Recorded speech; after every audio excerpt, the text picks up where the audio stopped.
Welcome to part 87 of a large model Showman'S engine. The jobs are nearly complete now. I just have to make some minor modifications before fitting the stainless steel cover to the engine. For these small jobs I use both my Myford and Boxford lathes. As I fit the shortened studs to the cylinder, it becomes apparent that one of the canopy supports needs an adapter to make it fit. I'll show that in more detail in the next episode. Here is the kit of parts, almost ready to fit to the cylinder. I noticed in the last episode that the brass washer that I made was a bit on the thick side. At this point I would normally say just like a girlfriend that I used to have, but one viewer, just the one, complained about my sexist jokes, so I think I'm going to have to revoice them.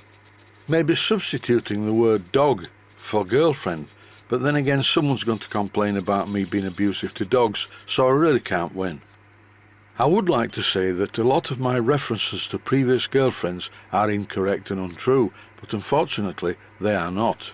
Sorry, I've done it again. I will rephrase that. I would just like to say that a lot of my references to previous dogs that I've had are untrue. Right, it's back to work. I've thinned down the washer using a very sharp lathe tool in the Myford.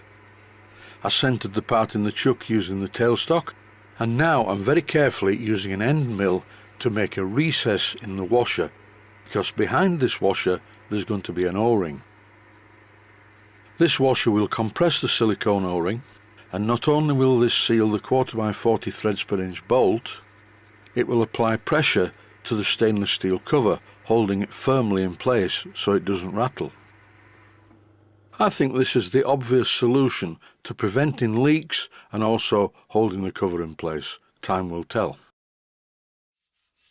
Apart from being functional, this brass washer needs to look quite attractive, just like a dog I used to have.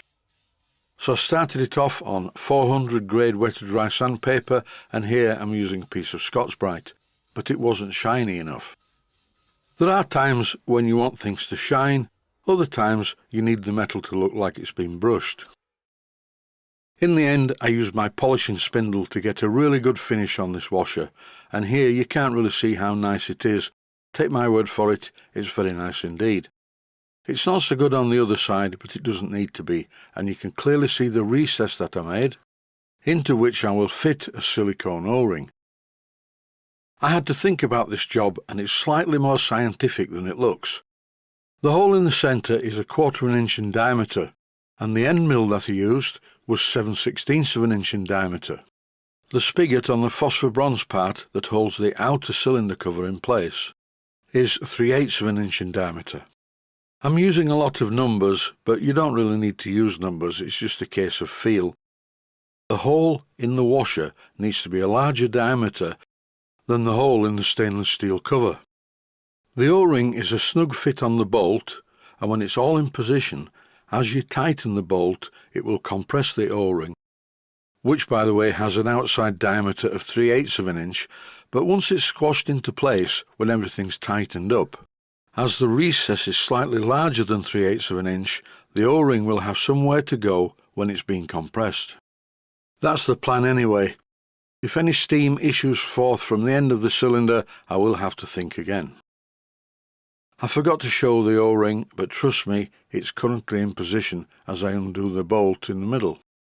If you look carefully at this clip, you will see that my hand puts the O-ring onto the bench. I'm now going to look at the inner proper cylinder cover. You can't see it in this clip. Here it comes.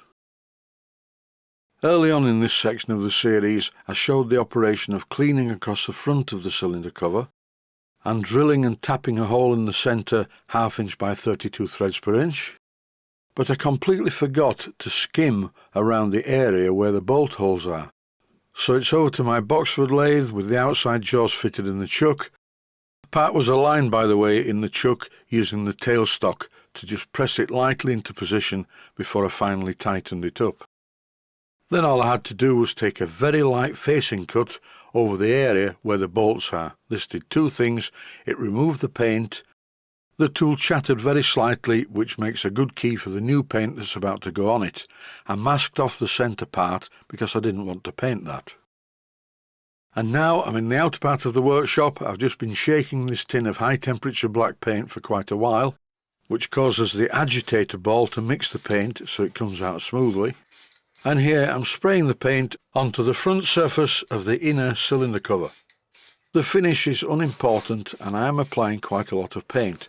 There is a reason for this. This high temperature paint does not require a primer and it doesn't give a very good finish anyway, I find. The main thing is to cover up the bare metal so it doesn't go rusty inside the stainless steel ornamental cover. Here's the usual shot of the paint drying, but on the day I made this video I didn't have much free time, so I needed to make it happen a bit quicker. Time for a health and safety warning. Using a small blowtorch is not recommended for making the paint dry quicker. I'm only doing this for the purposes of the video. Oh yes, and by the way, I've moved the paint tin away from the area where the blowtorch is. As you can see, the paint is very wet and the solvent thinner evaporates immediately with a bit of fire.